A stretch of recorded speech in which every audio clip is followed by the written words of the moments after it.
Chapitre 4, partie 1. Attention, légalisme en vue. Qu'est-ce que le légalisme? La réponse des chrétiens évangéliques serait probablement celle-ci. Chercher à gagner son salut par les œuvres. Derrière cette formulation, si l'on n'y fait pas attention, se cache toutefois une véritable toile d'araignée, tendue comme un piège. Et cette toile est bien plus vaste que l'on ne l'imagine. Le légalisme, en effet, recouvre une réalité bien plus subtile que ce que nous imaginons souvent. Aucun pasteur de l'Église d'Écosse du 17e siècle n'aurait ouvertement nié que c'est par la grâce que nous sommes sauvés. Cependant, ce qui troublait les frères du Marrow, c'est leur sentiment que le légalisme avait tendu sa toile jusque dans le cœur et dans le ministère de l'Église presbytérienne, y compris, et parfois particulièrement, dans le cœur de ses pasteurs.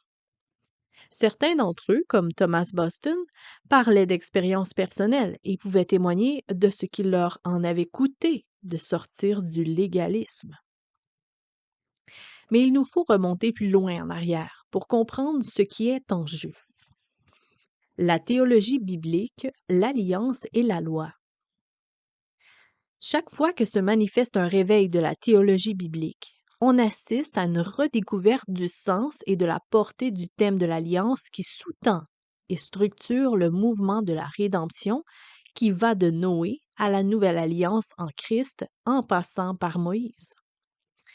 Dans ce contexte, la question du rôle de la loi de Dieu dans la vie du peuple de la nouvelle alliance finit immanquablement plutôt par ressurgir. Quand Paul réalisa que toutes les alliances pointaient vers le Christ et se trouvaient accomplies en lui, il s'est trouvé confronté à l'inévitable question. Mais alors, pourquoi la loi? Tout au long de son ministère, il s'est trouvé régulièrement face à deux réponses erronées.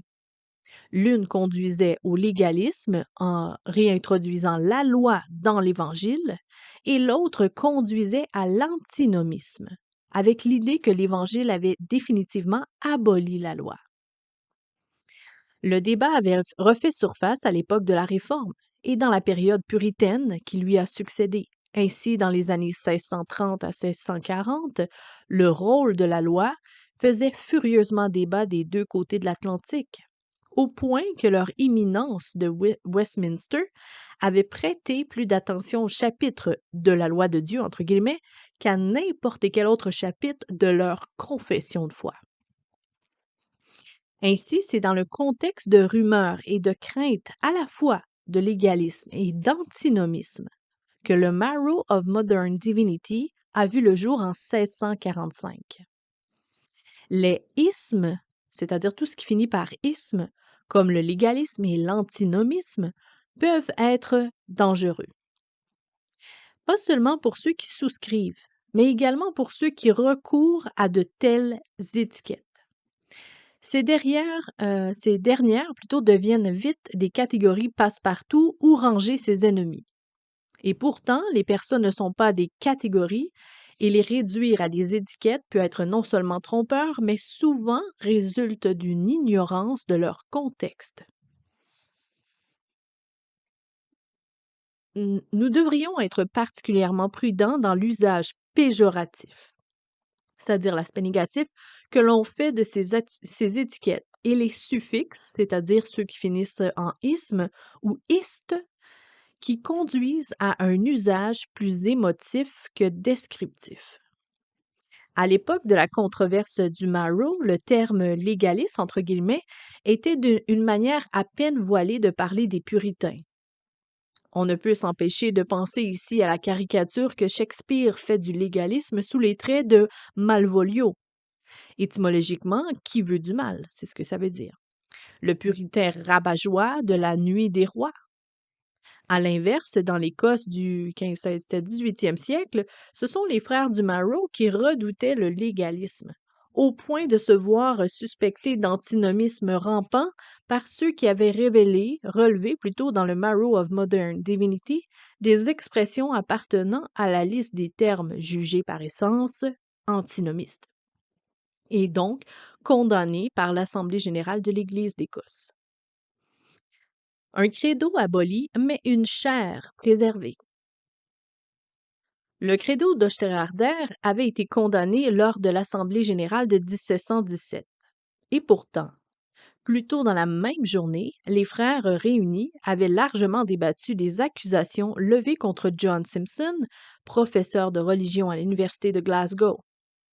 Cela faisait déjà 2 ans que son cas traînait et il n'était pas près de se clore. Simpson avait, selon l'Assemblée, souscrit à des hypothèses et en s'écartant de celles acceptées généralement par les théologiens orthodoxes. Ils ne sont pas fondés dans les Écritures et tendent à promouvoir indûment la raison naturelle et le pouvoir de la nature corrompue. Une telle promotion se faisant toujours au détriment de la révélation et de l'efficace de la grâce. De fait, il ne reçut guère plus qu'une tape sur les doigts. À l'inverse, le traitement du credo d'Osterharder allait emprunter un cours plutôt autrement plus radical. Ce dernier fut condamné sur l'accusation entre guillemets de fausse et détestable doctrine. Apparemment, l'antinomisme était perçu comme une déviation plus grave que l'arminianisme. Le Marrow of Modern Divinity allait dans la suite subir le même sort. Le 20 mai 1720, l'Assemblée générale vota l'accord concernant un livre intitulé Le Marrow of Modern Divinity, le condamnant ses enseignements et ses formulations comme étant extrêmes et offensants dans 5 domaines doctrinals. En conséquence, l'Assemblée générale interdit à tous les ministres de son Église de recommander, par leur prédication ou leur écrit, la lecture de l'ouvrage susmentionné, ou d'en faire l'éloge de vive voix. Au contraire, il leur est instamment requis et recommandé d'avertir et d'exhorter leurs membres s'ils sont en possession du dit ouvrage ou au cas où il viendrait à passer entre leurs mains, de ne pas le lire ou d'en faire usage.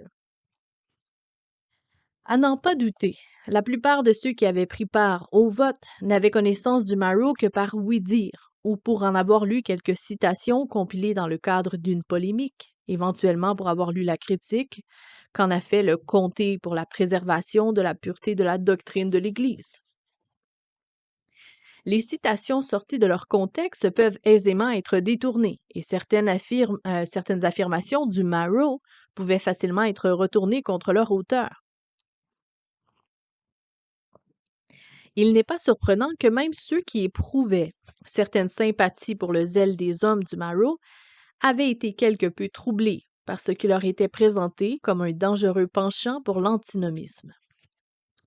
Les frères du Marrow jugeaient les critiques infondées et le procédé qui consiste à extraire des citations hors de leur contexte inqualifiable.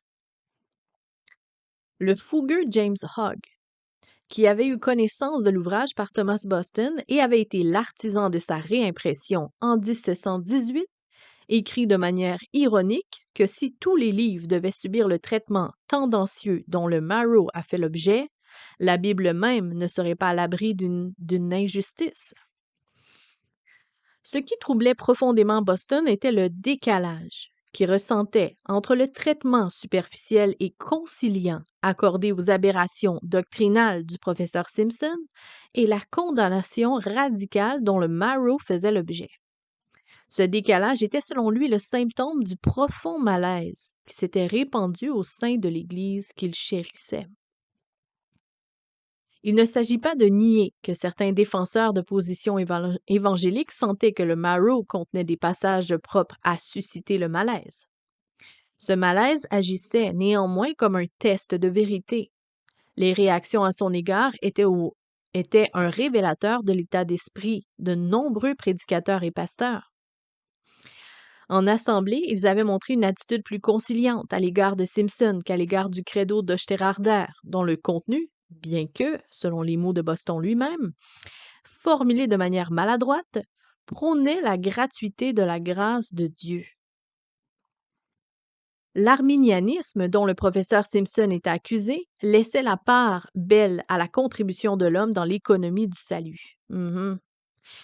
C'est exactement à cela que le credo d'Oesterharder, avec ses formulations certes alambiquées, entendait s'attaquer. Ainsi, alors que l'Assemblée donnait son assentiment verbal à l'accent porté par la confession de la gratuité de la grâce, il tolérait en même temps la négation de la grâce, tout comme l'esprit de légalisme que les frères du Marrow combattaient si âprement. Quelle était donc la nature et les dangers d'un tel légalisme? L'Ancien Régime. Pour les frères du Marrow, le légalisme n'était pas un point de doctrine obscure à débattre au coin du feu. Pour Boston, en particulier, c'était un enjeu majeur pour la pratique pastorale. Il savait par expérience qu'un esprit ou un cadre légaliste pouvait s'emparer de la vie d'un individu et torturer son âme pour tout à la fois le rapprocher et l'éloigner de la grâce de Dieu prêchée dans l'Évangile. En particulier, s'il s'agit d'un pasteur ou d'un prédicateur, le phénomène peut se propager telle une épidémie dans la congrégation dans laquelle il œuvre. Les racines du légalisme plongent aussi loin que dans le Jardin d'Éden. Ce qui explique pourquoi c'est le problème pastoral majeur, pour ne pas dire ultime.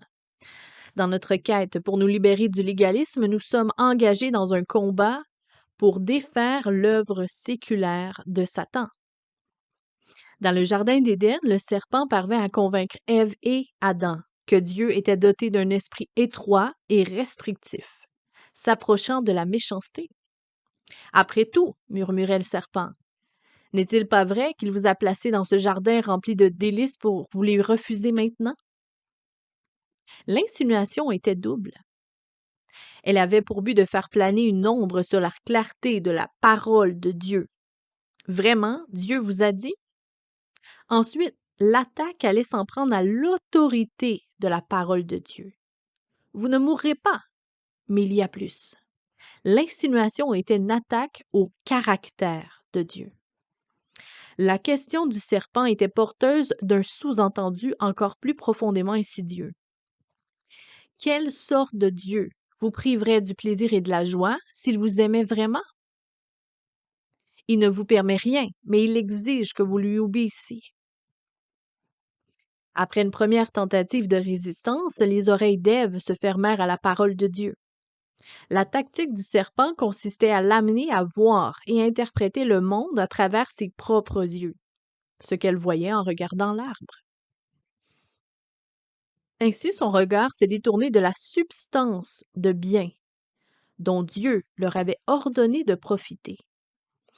L'usage de ce verbe est certainement significatif dans ce contexte. La jouissance des fruits est le premier élément du commandement. L'interdiction d'un seul arbre est le second. La tactique du serpent consistait à amener Adam et Ève à se fixer sur la partie négative du commandement. Entre guillemets, 3 petits points, sauf du fruit de l'arbre du choix entre le bien et le mal. De celui-là, n'en mange pas, car le jour où tu en mangeras, tu mourras. Maintenant, tout ce que voyait Ève était un ordre négatif. Un seul petit objet proche de l'œil peut rendre tous les autres objets, même plus gros, invisibles. L'arbre interdit lui bouchait la vue d'un jardin peuplé d'arbres en abondance. Un seul arbre cachait la forêt, et ses yeux voyaient maintenant un Dieu juge et législateur. Dans son esprit comme dans ses sentiments, la loi de Dieu était maintenant séparée de la grâce de sa personne. Elle en était venue à penser que Dieu ne lui voulait rien de bon. Elle était devenue myope, rivée à un présent tronqué. Les conséquences d'une telle théologie sont que si vous devez recevoir quoi que ce soit d'une divinité si misanthrope, il faudra le gagner et le payer. En contraste, ce que le Père dit, c'est: je vous donne tout dans ce jardin. Allez et profitez. Mais avant que vous ne partiez, sachez que je vous ai donné tout cela parce que je vous aime. Je veux que vous grandissiez et que vous développiez votre compréhension et votre amour pour moi. Alors voici le plan. Il y a ici un arbre, l'arbre de la connaissance du bien et du mal. Ne mangez pas de ses fruits. Je sais, vous voulez savoir pourquoi, n'est-ce pas? Voilà. Je vous ai fait à mon image, je vous ai donné des instincts pour jouir de ce qui me réjouit. Ainsi, en un sens, vous faites naturellement ce qui me réjouit, en faisant ce que je vous donne également du plaisir. Plutôt, en faisant ce qui vous donne également du plaisir. Mais je veux que vous grandissiez en me faisant confiance et en m'aimant pour qui je suis, parce que je suis celui qui est. Vous ne pourrez accomplir cela que si vous êtes prêt à m'obéir. Pas parce que vous êtes programmé, mais parce que vous voulez me montrer que vous m'aimez et me faites confiance. Si vous agissez ainsi, vous verrez que vous vous fortifierez et que votre amour pour moi s'approfondit. Je le sais, faites-moi confiance. C'est pourquoi j'ai mis cet arbre à cet endroit. Je veux tellement que vous soyez bénis, que je vous ordonne de manger et de profiter du fruit de tous ces arbres. C'est un commandement. Mais j'ai un autre commandement. Il y a une chose que je veux que vous fassiez. Ne mangez pas du fruit de cet arbre-là. Je ne vous demande pas de faire cela parce que l'arbre est laid. En fait, il est tout aussi attrayant que les autres arbres. Je ne crée jamais rien de laid. Vous ne pourrez pas regarder le fruit et penser qu'il doit avoir un goût horrible. L'arbre a l'air magnifique. Alors c'est simple. Faites-moi confiance. Obéissez-moi et aimez-moi pour qui je suis et parce que vous profitez de ce que je vous ai donné. Faites-moi confiance, obéissez-moi et vous prospérez. À bientôt pour la seconde partie.